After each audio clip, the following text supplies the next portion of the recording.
All right, how do I look? Nerdy McNerderson. Look at the size of these things. This is ridiculous. All right, welcome everybody. Today we're gonna be making a tree house.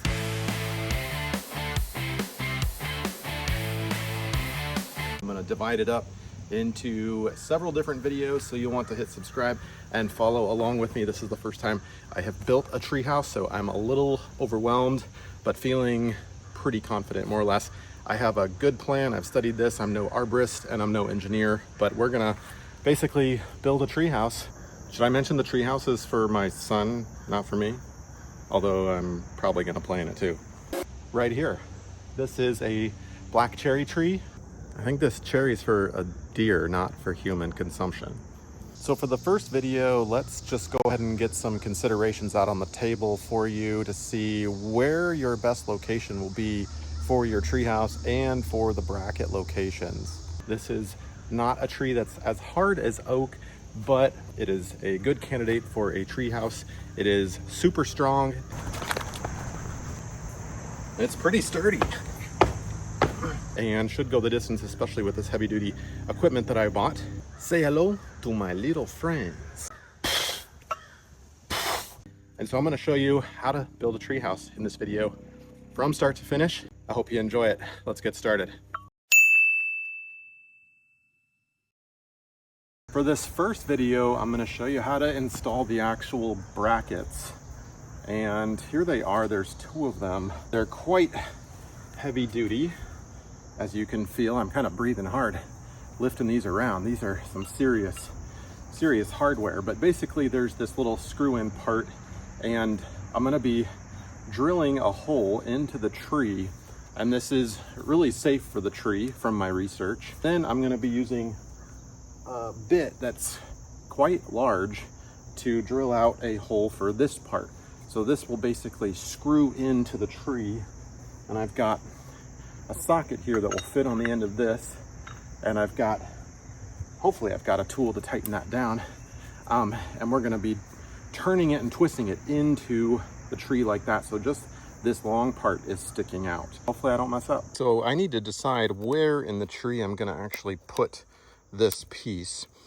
I'm gonna do a little bit of math here, because let's say imagine that it's like right there. We basically have to put the bracket on, which will look like this. We'll take the nut off and slide that on, and the beam will rest right here, the two 2x10s. And so we need to measure about 10 inches up. 2x10s are not truly 10 inches, but basically 10 inches up for the beam height. We need that to clear the tree here. And then from there, we'll be adding our joists, which I'm gonna use 2x6 joists. So another 5.5 inches or so, and then our deck boards. And I don't want this thing to be way off the ground. I do have small children here, so I don't want this to be, a dangerous thing for them. So I'm just gonna do a little math here and make sure that my deck boards come out definitely over the stump. I don't want to be in a situation where I put my brackets too low and my deck, and then I have to cut this. And then we're gonna build around this part of the tree. Now this thing is a behemoth, and the cherry tree doesn't actually grow from the stump. So if I build my deck boards about right here, I won't have to worry about it growing upward and pushing into the bottom anytime soon. I really have to decide, do I want my deck boards to be like 18 inches higher than this, or maybe flush? If you do it flush, you have to be real careful, because the tree doesn't have any room for moisture to escape, and that could lead it to receive fungus or some type of infection. So I know I'm not going to do that. It's about 50 inches from the ground to the top of this cutoff stump. I'm going to work backwards, so about an inch for my deck board and about 5.5 inches for my joists, and the beams will be about 9 inches and a quarter or so. More or less, that's where my hole that I'm going to drill is going to be, and I want it centrally located.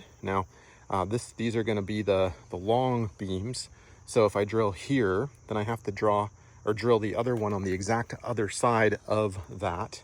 And so I'm gonna be kind of long this way. In other words, the treehouse will be pointing this way, if that makes sense.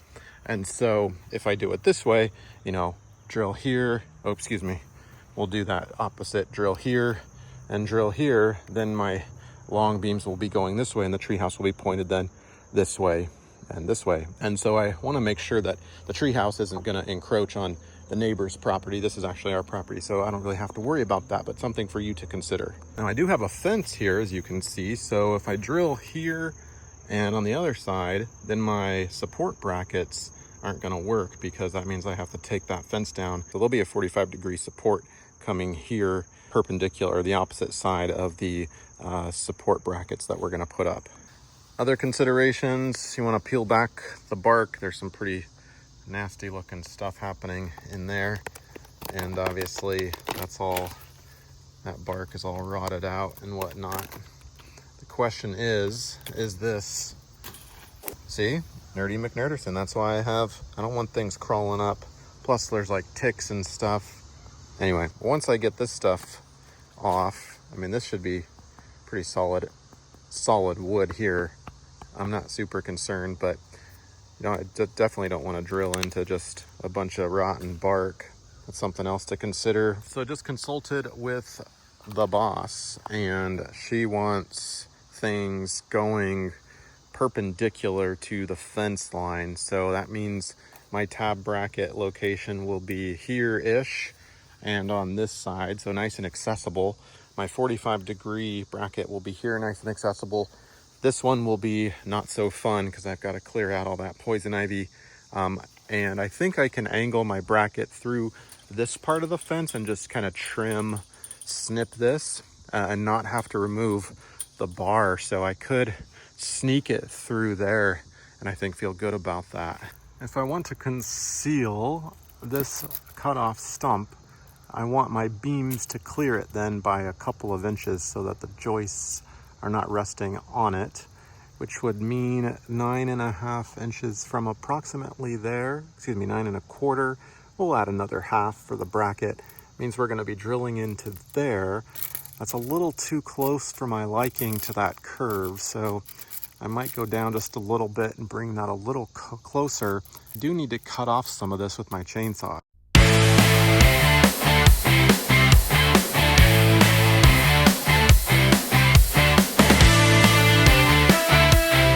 Dude, I got a mask up here.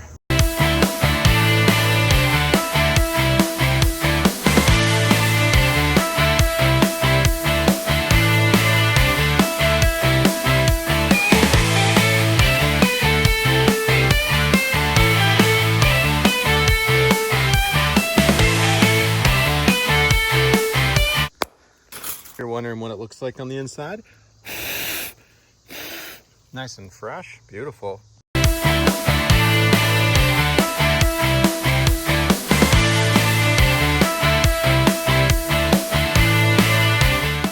There we go, much better. That gives me a little bit more wiggle room in terms of clearance. In the next video, we're gonna install the tab bolts. Oh yeah, feel the power, baby.